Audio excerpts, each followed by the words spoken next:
dois proclamer ce verset-là. Car Dieu a tant aimé le monde. Allez-y. Car Dieu a tant aimé le monde qu'il a donné son Fils unique. Que quiconque croit en lui ait la vie éternelle. Amen. Amen. Car Dieu a tant aimé le monde. Il n'a pas dit j'aime le monde simplement. Et c'est fini. Sachez que je vous aime. C'est pas écrit comme ça. Il dit j'ai tant aimé le monde. Déjà une. C'est pas j'ai aimé seulement, j'ai tant aimé. J'ai tant aimé Marco. J'ai tant aimé ma femme. J'ai tant aimé Omar. J'ai tant aimé que j'ai fait quelque chose. J'ai aimé, mais j'ai fait quelque chose. J'ai prouvé. Je dois prouver que j'aime Marco. Marco, je t'aime, hein, débrouille-toi. Marco, je t'aime, débrouille-toi avec ta maison. C'est pas mon problème. Marco, t'as faim, mais je t'aime, débrouille-toi pour manger. Ce verset-là dit que Dieu a tant aimé, qu'est-ce qu'il a fait? Il a prouvé, il a donné quelque chose. Il a donné quelque chose. Et qu'est-ce qu'il a donné? Il a donné ce qui lui restait dans sa poche. Il a donné ce qu'il avait de trop à la maison. Au moins, ça ne coûte pas, c'est en trop. Il a donné de son superflu. Il a donné quoi? Son Fils. Ce qu'il avait le plus cher. Ce qu'il aimait le plus, il l'a donné comme preuve d'amour. Et ça, c'est l'évangile. Vous comprenez? Nous sommes l'église de Christ. Nous sommes les membres du corps du Christ. On devrait comprendre cette dimension d'aimer et de donner. Ah oui. Quand tu aimes, tu dois être à même de donner ce que tu as de mieux pour la personne. Regardez deux personnes qui se rencontrent pour la première fois. C'est le coup de foudre. Mais faites attention au coup de foudre.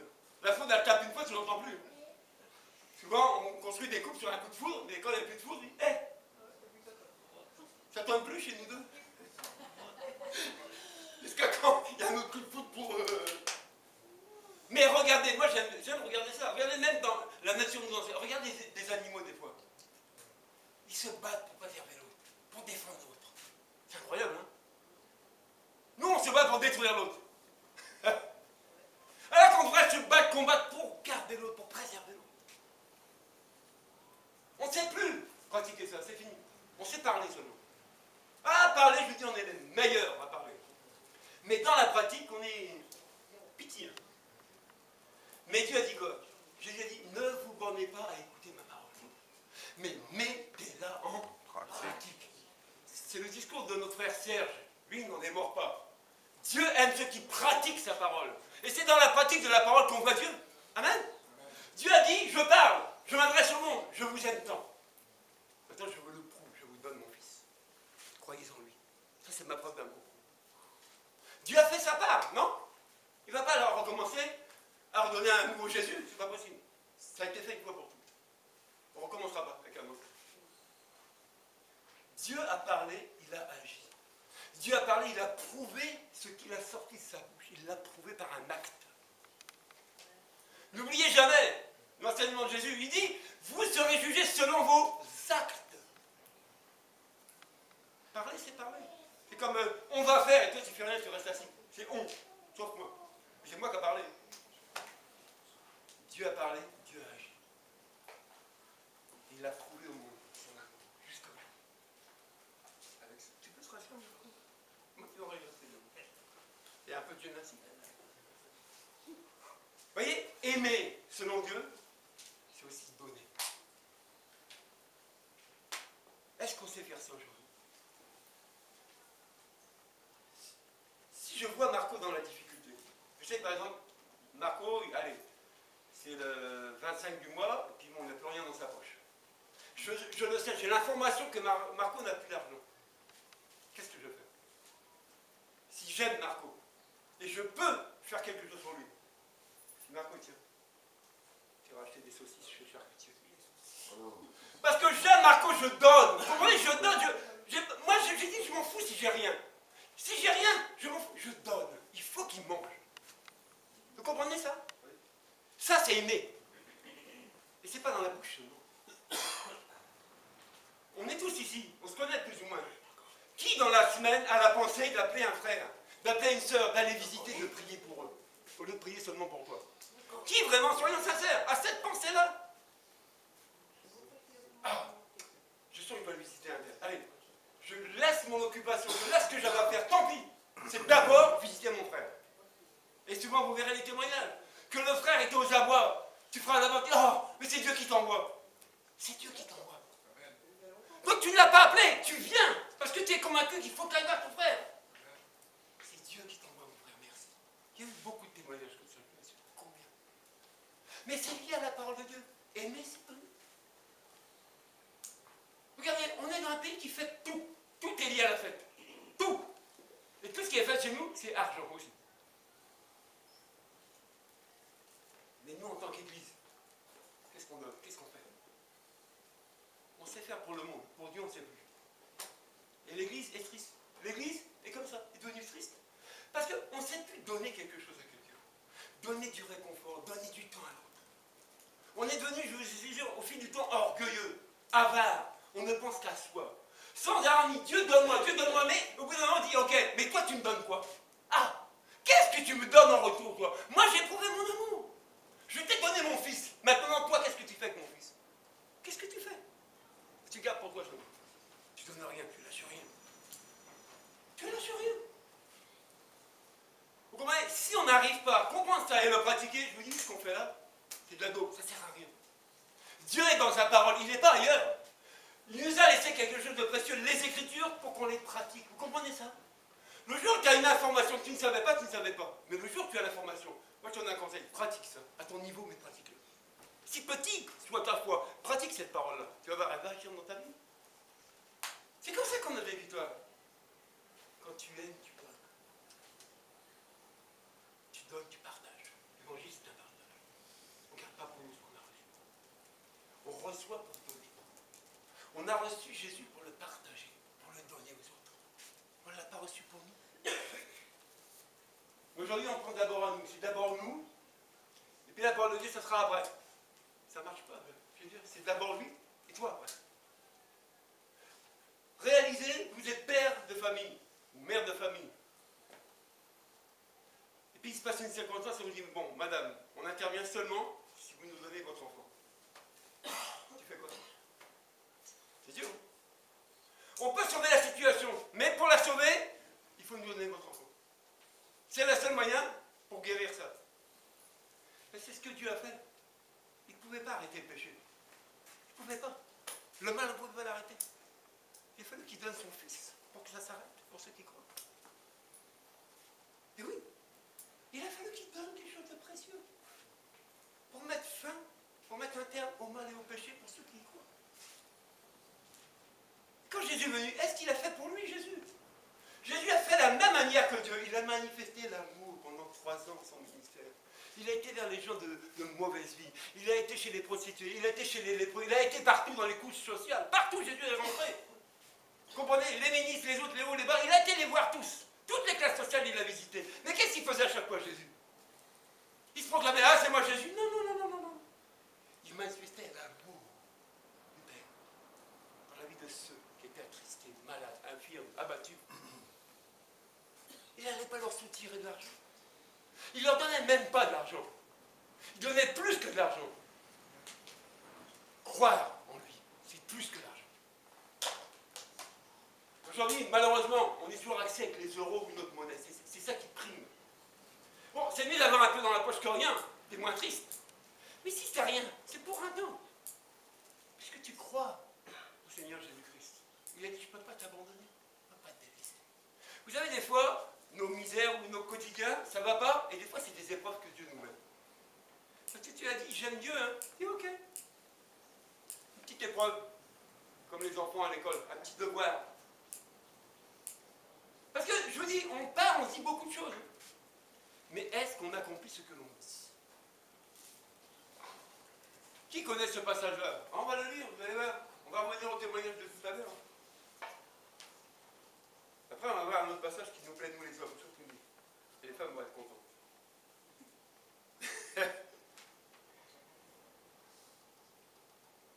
1 Jean 4, 20, 21. 1 1 Jean.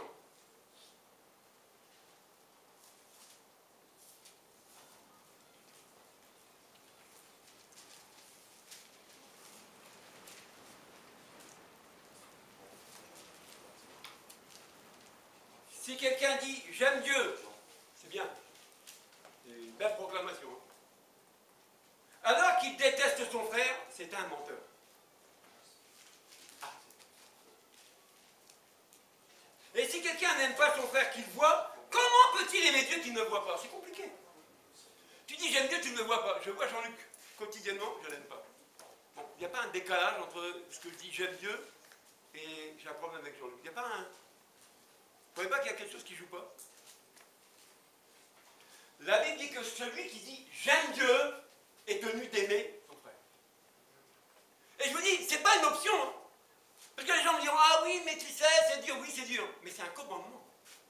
N'oublions jamais les 2 plus grands commandements que Dieu a laissés à l'homme. Et ça, on oublie chemin faisant, parce qu'on est occupé à faire autre chose. Tu aimes Dieu et tu aimes ton prochain. C'est les 2 plus grands commandements que Dieu nous a laissés. Aimer l'autre. Comme Dieu t'aime, tu aimes l'autre. Qui ici, quand il est arrivé à l'évangile, Jésus l'a accueilli en le regardant méchamment? Qui ici, quand il est arrivé devant Jésus, Jésus l'a critiqué? Bon, Serge, attention, hein, je t'ai vu. Hein. Oh là là, fais gaffe mon gars. Hein. Qui a déjà entendu Jésus parler comme ça quand il vient vers lui? Qui a vu Jésus avec une attitude comme ça?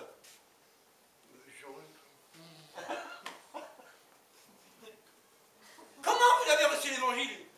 Comment vous êtes approché de Dieu? Qu'est-ce que vous avez ressenti à l'approche de Dieu? Est-ce que c'est un refus? Est-ce que c'est de la haine? Est-ce que c'est des mauvais mots quand vous êtes approché de lui? Ou vous avez reçu quelque chose que vous ne connaissiez pas? L'amour. Amen. Le sien, pas celui des autres. Un amour qui pardonne. Amen. Un amour qui guérit. Un amour qui relève. Un amour qui donne de l'espérance. C'est cet amour-là dont on parle aujourd'hui. L'amour de Dieu. Moi, je dis tout le temps, si mes premiers pas dans l'église évangélique, on m'avait mal reçu, déjà, je cassais la tête aux gens, puis je me tirais. Ah oui? Je dis, j'étais plus de 120 kilos à l'époque, j'avais des cheveux là, une barbe comme ça, j'étais fou déjà. Courage pour ceux qui m'ont amené à l'église, hein. Je vais trembler dans la bagnole, hein. Hein, Serge, Valérie, t'as jamais rencontré les voyages? C'est la femme de Serge qui m'a amené l'évangile avec nous. 2 femmes ont osé venir nous prêcher l'évangile. Je lui dis, à l'époque, j'étais pas intense. Non, non, j'étais méchant, plus que méchant. Mauvais, plus que mauvais. Bon, tout ce que tu veux. Mais regardez, tout ce que j'étais le mauvais méchant, quand je me suis approché de Dieu, je n'ai pas senti aucun rejet. Je me suis senti accepté tel que j'étais. Et c'est l'accueil que l'Église se doit de faire aux autres. Aimer les gens tels qu'ils sont, sans critères, sans arrière-pensée, simplement. Je t'aime. Et pourquoi tu peux dire à quelqu'un je t'aime tel que tu es? Que tu sois mauvais, mauvaise, quelle que soit ta condition de vie, tu peux pour la personne je t'aime. Pourquoi tu peux dire je t'aime?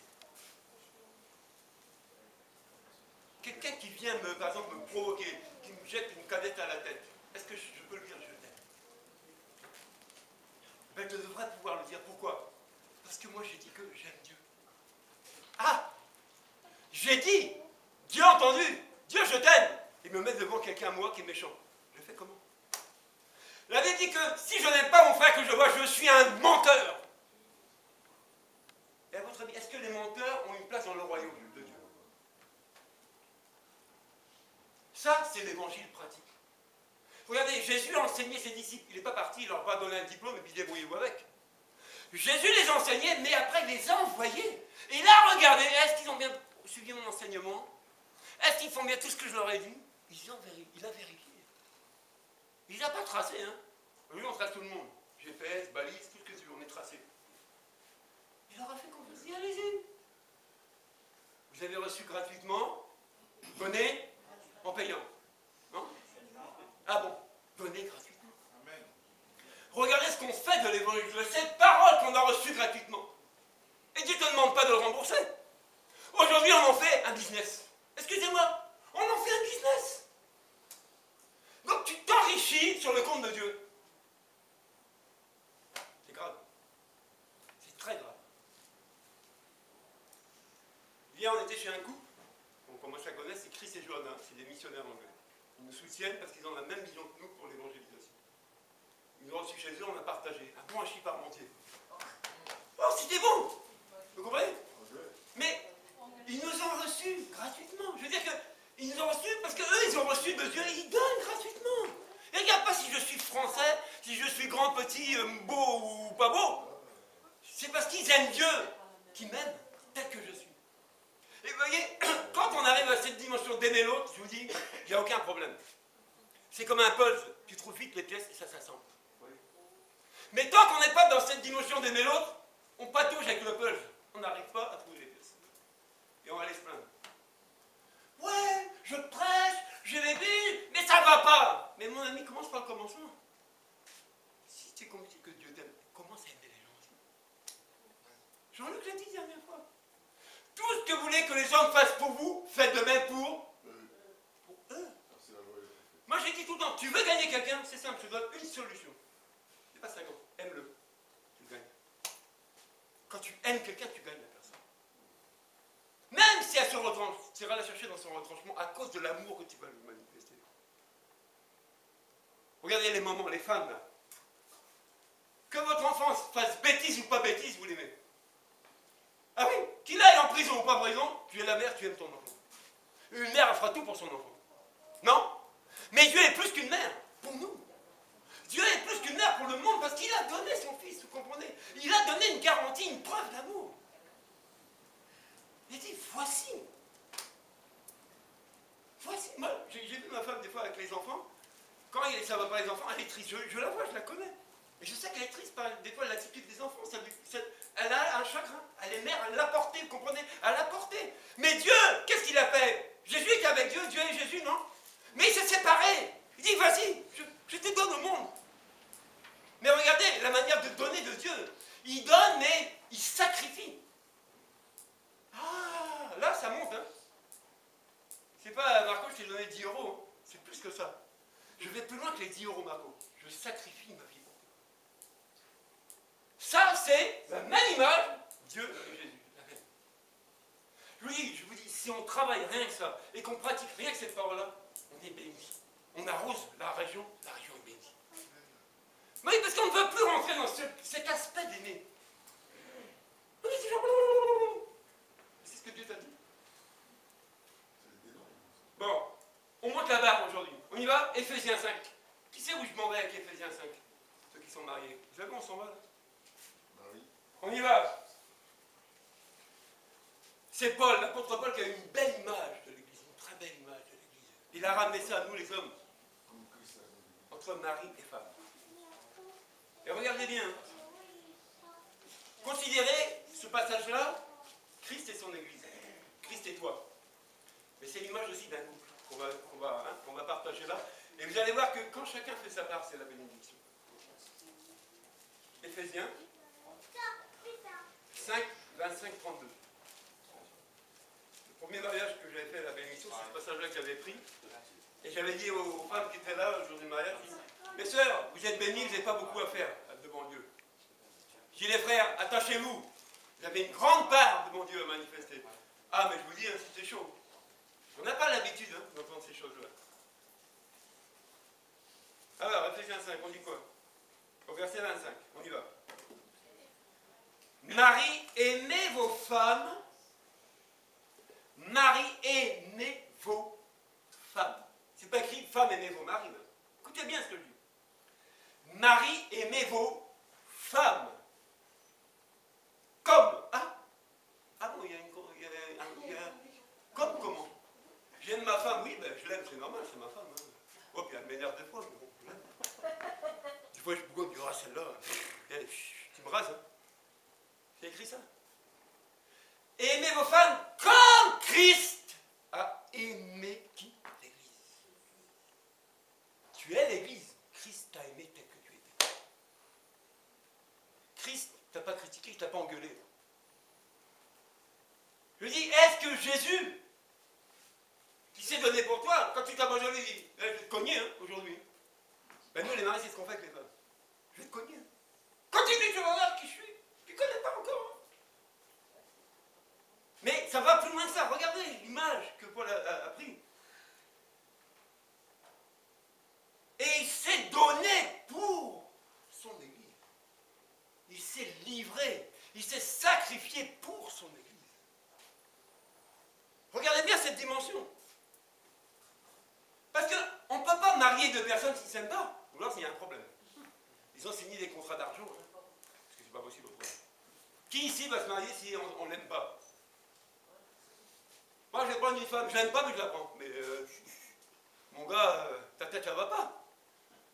On décide de vivre avec une personne parce qu'on l'aime. On décide de s'unir parce qu'on aime, non? Eh bien, Dieu, son désir, c'est que les membres de l'Église s'aiment. On doit s'aimer les uns les autres. Non? Ben oui. Christ, c'est la tête. Amen? Nous sommes les membres. Mais il dit qu'il s'est livré, il s'est donné pour nous, l'Église. Il s'est donné en sacrifice. Où est aujourd'hui notre sacrifice pour l'autre? Dans l'Église de Dieu. Dans la vie de ton frère. Où est ton sacrifice, mon frère, ma soeur? Il est où? Tu sacrifies de ton temps de sommeil pour aller prier pour ton frère? Tu sacrifies de ton temps pour l'Église? Est-ce que tu sacrifies quelque chose pour Dieu aujourd'hui? C'est ça la question. Parce que s'il n'y a pas de sacrifice, on va gagner quoi? Ben, il n'y a pas de bénédiction. Si Jésus n'avait pas été crucifié, mon frère, ma soeur, c'est mort. Il n'y a rien. Tu restes avec ton péché. Tu restes avec la condamnation. Tu restes avec tout ça. Mais il a fallu que Dieu donne. Il a fallu que Jésus aime. Il a fallu que Jésus accepte de se sacrifier. Preuve d'amour. Le sacrifice pour l'autre, c'est manifester l'amour de Dieu pour toi. Dieu t'a aimé, il a sacrifié son Fils pour toi. Tu dis, j'aime Dieu, mais sacrifie-toi pour l'autre. Aujourd'hui, on est toujours à se cogner. On est toujours à se mordre les uns les autres pour un petit bobo de rien insignifiant. Ah là, la sœur un tel, oh, le frère un tel.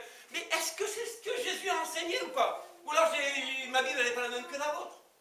Moi, je vous dis, hein, sincèrement, je ne veux pas mentir, je ne suis pas un grand lecteur de la Bible.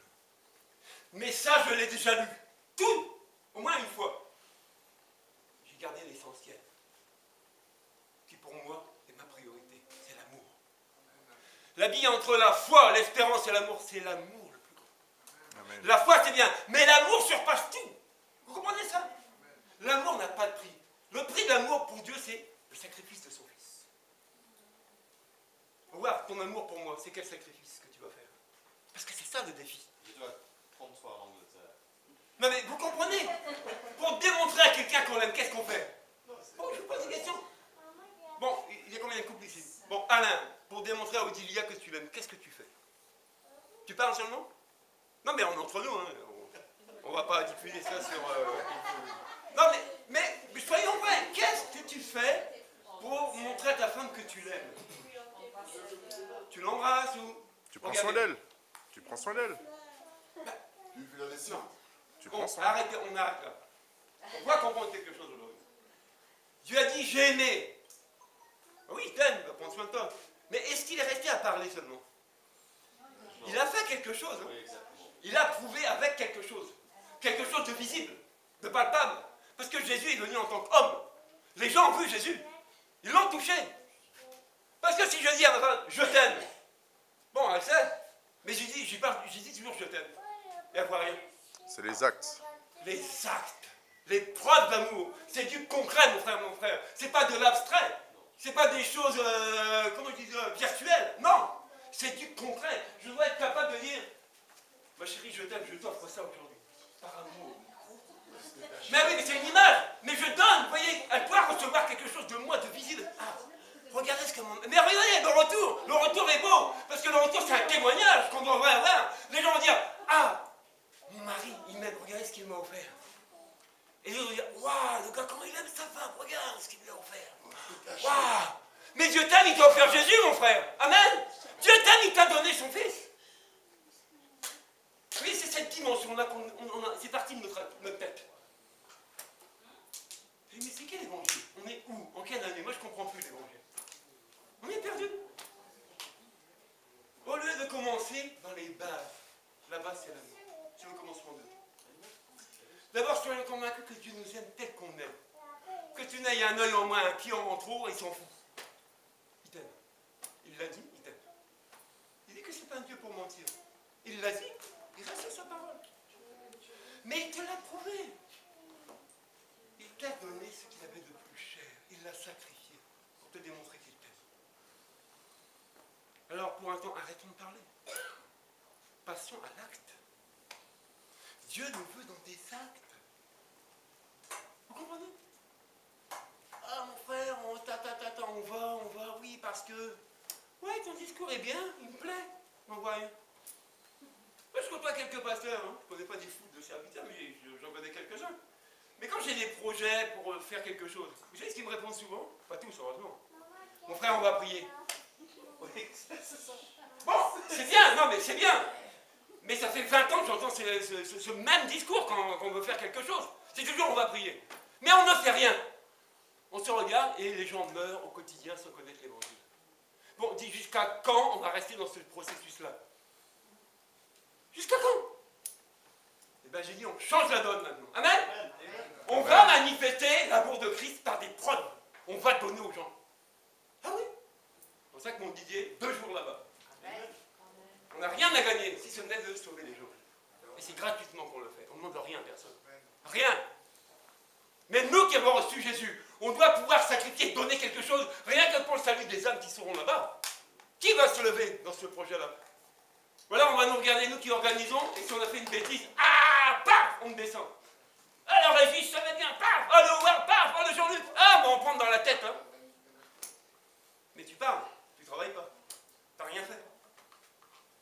On est dans un pays de critiques. On aime bien la révolution, on aime bien tout. Ça va pas, on se met dehors dans les rues, on gueule après tout le monde. On est dans l'église, on a Jésus, ça va pas, on gueule après tout le monde aussi. Bon, on sait faire que ça. Mais prier, aimer les gens, ça on sait plus faire. On a perdu ces gens.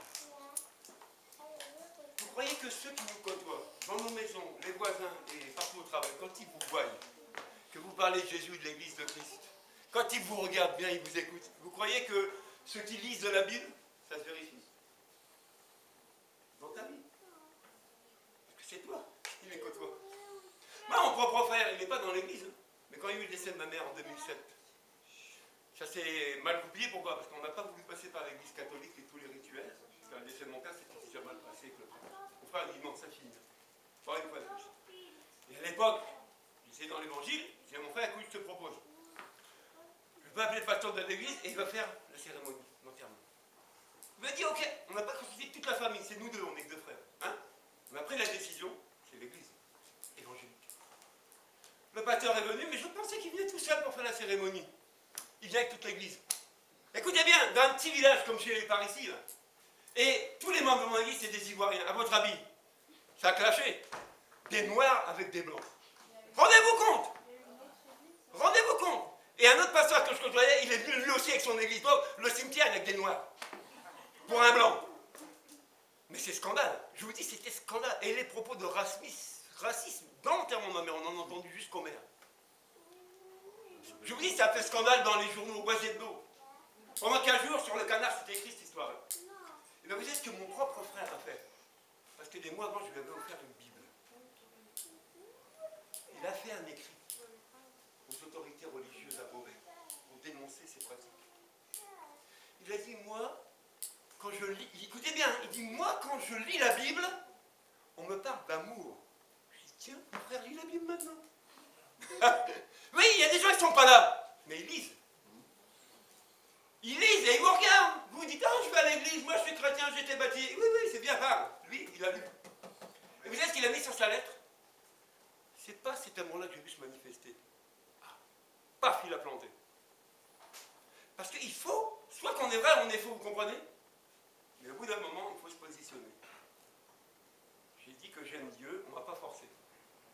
On ne m'a pas menacé pour le dire. Et si je considère que je l'ai dit et Dieu l'a entendu, je me dois maintenant d'aimer mon frère tel qu'il est. Et qui dit aimer, dit pardonner. Et qui dit pardonner, dit réconcilier. Vous comprenez? Mon frère, ce n'est pas un étranger. C'est quelqu'un qui a cru à l'amour de Dieu. Donc ce n'est pas un étranger. Cette dimension d'amour, on l'a perdue au sein de nos assemblées, malheureusement. C'est partout critique, c'est partout on salue le pasteur, c'est partout c'est partout que j'entends ça. Je dis, assez, c'est assez. Revenons aux Écritures, c'est ça qui prime. Ne suivons pas les chemins des autres, ça ne sert à rien, on va se perdre. Suivons ce que Jésus nous a enseigné, et on est gagnants nous tous. On est gagnants. Non? Mais pourquoi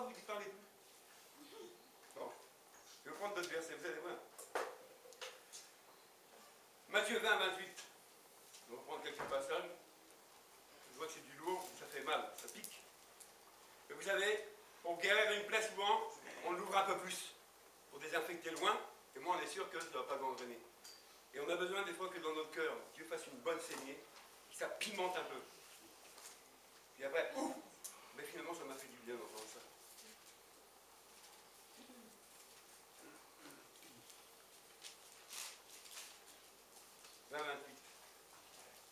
Il dit que c'est ainsi que le Fils de l'homme est venu. Donc Jésus est venu. Non pour être servi, mais pour servir et donner sa vie en rançon pour beaucoup. Il a donné sa vie en rançon pour beaucoup. Il n'est pas venu pour être servi, il est venu servir. Vous comprenez cette dimension des services? Et servir, c'est te donner à l'autre.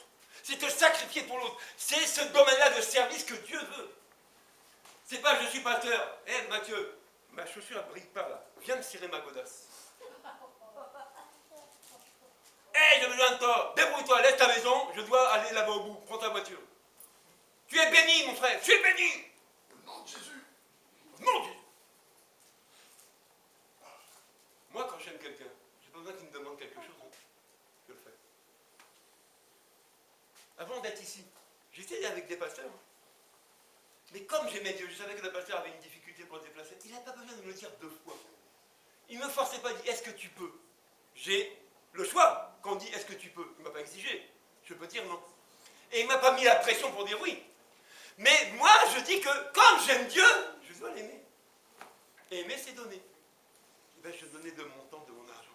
Et j'ai fait ce que je devais faire. Et ça ne m'a pas coûté un bras ni une jambe, regardez. Ça ne m'a pas diminué non plus. Par contre, Dieu a fait quelque chose, il m'a vu. Et on dit que l'élévation ne vient pas des hommes. L'élévation ne vient pas du pasteur parce que j'ai fait. L'élévation vient de Dieu parce que Dieu a vu que j'obéissais à sa parole. Et c'est sur cette base-là que Dieu bénit les gens. Quand tu es obéissant à ça. Parce que vous savez, les hommes, on a toujours un intérêt quelque part. Ils cherchent toujours un intérêt. Quand tu as fini avec l'intérêt, dire ouais, le frère, ça va, celui-là, j'ai fini de sucer tous ses intérêts, il ne m'intéresse plus. À qui tourne? Je vous dis ce que je vous dis, c'est des choses qui se passent régulièrement et qui font mal. Ça fait mal. Bon, j'ai pas fini Éphésiens, si? Est-ce que j'ai fini? Non, je crois que j'ai pas fini. On revient sur Éphésiens, je crois qu'on a loupé quelque chose. Allez, non, je crois qu'on a loupé quelque chose après. Moi, j'ai pas besoin de la Bible pour prêcher, vous savez. J'ai tellement dans ce cœur-là de voir cette... Alors voilà, Marie, aimez vos femmes comme Christ a aimé l'Église, il s'est donné lui-même pour elle. Il s'est donné comment? Afin, écoutez bien, afin de la conduire à la sainteté après l'avoir purifiée et lavée par l'eau de la parole, pour faire paraître devant lui cette Église glorieuse, sans tache ni ride, ni rien de semblable, mais sainte et irréprochable. C'est ainsi que les maris doivent aimer leurs femmes comme leur propre corps. Celui qui aime sa femme, s'aime lui-même. Celui qui aime Dieu doit aimer son frère. C'est la même dimension. L'apôtre Paul a imagé cette situation-là.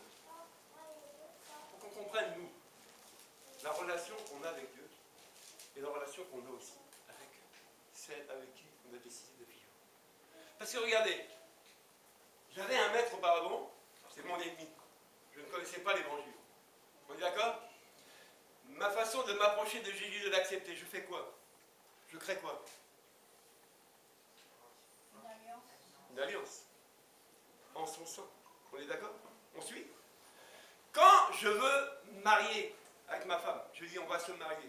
On fait quoi, nous deux? Et une alliance, c'est un contrat. Et dans le contrat, il y a des clauses qu'on se doit de respecter. Et pourquoi les mariages, ça casse? Parce que l'un ou l'autre ne respecte plus son contrat. Pourquoi dans l'église, ça ne va plus? Parce qu'on a contrat. On a fait une alliance avec Jésus, on ne le respecte plus. Lui, il respecte, parce qu'il est fidèle. Mais nous, on ne respecte pas notre contrat. Vous comprenez? Et après, on va accuser qui? Ah, c'est la faute d'un tel. Ah, mais je dis, prendre nos erreurs sur les autres sans se le faire. Ça, c'est simple. Ah, c'est pas moi, c'est lui. C'est pas moi, c'est elle. Hein. Qui est responsable de l'autre? Qui doit aimer l'autre? Vous voyez, tout ça additionné, ça rend un très mauvais témoignage. Et on loupe des grandes bénédictions. Parce qu'on ne veut pas faire l'effort de pratiquer. Donner, sacrifier, ça coûte, je vous dis, ça coûte beaucoup. Et on dit qu'il y a plus de joie à donner. Car quand tu donnes dans l'espérance de sauver quelqu'un, quand tu donnes dans l'espérance d'apporter du bien-être à quelqu'un, tu es heureux, tu n'attends même pas le retour. Oh, quelle joie! J'ai pu aider mon frère. Quelle joie! J'ai pu aider. Regardez, bon, c'est pas parce que c'est Jean-Luc, quand il a renouvelé ses voitures, ses bagnoles déconnaient, il dit j'en ai marre, c'est du pognon que j'injecte. Bon, je vais essayer d'acheter d'autres voitures. Il restait sa Laguna. Et en ce temps-là, il avait la prime à la casse. Il aurait pu bénéficier de la prime, je crois que c'est 1000 ou 2000 euros. Il mettait dans sa poche. Il savait que j'avais des problèmes de véhicule. Il m'a dit tiens, Rémi, je te donne la voiture, je te la donne. Ça, c'est preuve d'amour qui m'aime. Amen. Il ne m'a rien demandé en retour. Rien, absolument rien. Si, papier. Les papiers. Mais pour dire que, vous voyez, ça, c'est l'amour d'un frère. Gratuitement, dit je te donne. Elle roule encore. Aimer, c'est donner. Et plus que donner, c'est sacrifier. Je vous dis, priez pour rentrer dans cette dimension-là. Et vous allez voir, vous allez pleurer de joie, parce que vous allez vivre des belles choses avec le Seigneur. Des très belles choses. Très, très belles choses. Je côtoie assez régulièrement aussi Tony. Tony, quand on est ensemble, il me dit, Régis, toi, t'es fou. Tu te reposes jamais.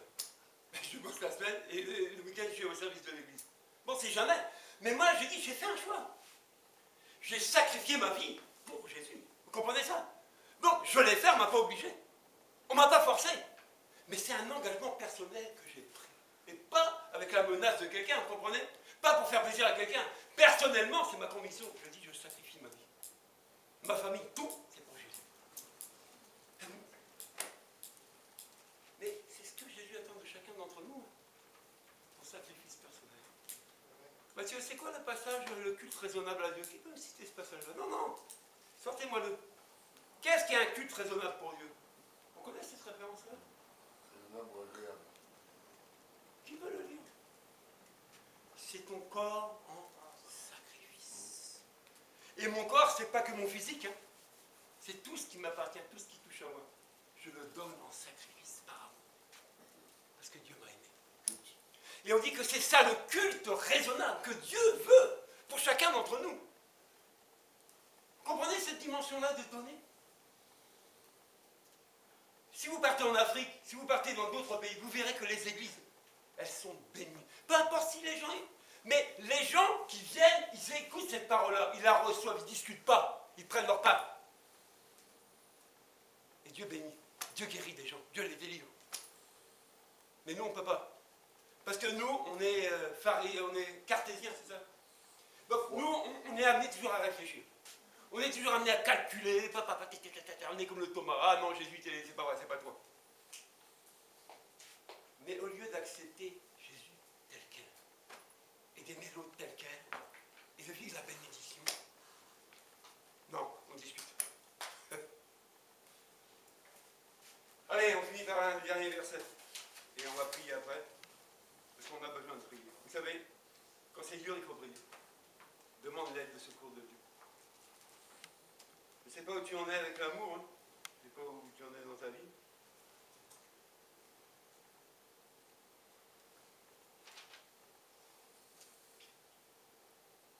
Jean 15. Quand vous lisez la Bible, vous voyez les premiers disciples. À votre avis, ils ont fait quoi? Ils ont fait un choix. Mais ils ont tout lâché pour suivre le Maître. Tout quitté. C'est plus rien pour eux, c'est tout pour Jésus. Peut-être pas dans d'autres assemblées qu'on vous dit ça, mais c'est les exigences de Dieu. Chacun selon sa mesure de foi. Parce que ça ne sert à rien de faire du semblant, ça ne sert à rien de faire croire des choses qui ne sont pas vraies dans la Bible, pour que tu restes là. Tu n'as rien à gagner. Dieu est dans sa parole, il n'est pas à côté.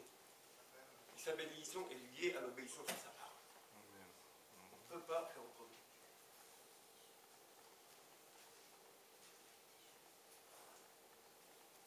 voici mon commandement. Écoutez bien. Voici mon commandement. Qui a fait l'armée ici? Bon, quand ton capitaine ou ton sergent, peu importe les grades, te dit à droite, tu fais quoi? Tu discutes? Droite. Droite, hein. Et moi, c'était mieux dans la marine. Ils avaient un dicton, les gradés. Ils disaient, matelot l'arçonnier, cherchez à comprendre, c'est commencer à désobéir. Donc à l'armée, la désobéissance, c'est puni, grave. Hein. Je sais ce que c'est, j'en ai mangé du trou et du trou. Mais il disait, cherche pas à comprendre, je te dis, va à droite. Oui, chef. Et bien, quand Dieu dit, je vous donne un commandement, ne réfléchis pas, obéis. Et fais tout pour le pratiquer. Et tu feras plaisir à ton Père, tu feras plaisir au Seigneur. Il dit, je vous donne un commandement, aimez-vous les uns les autres comme je vous ai aimé. De cette manière où je t'aime, Matthieu, je t'aime, Gina, moi, Dieu, aime ton prochain. Aime l'autre de la même manière. C'est cette dimension-là. Et il n'y a pas de plus grand amour que de donner sa vie, pour qui? Pour Jésus? Pour ses amis, pas pour Jésus. Dieu a fait sa part, il l'a donné pour toi. Il dit maintenant, toi à ton tour, donne-toi pour l'autre. Ça, c'est l'évangile. C'est sur cette base-là que les âmes seront touchées et gagnées.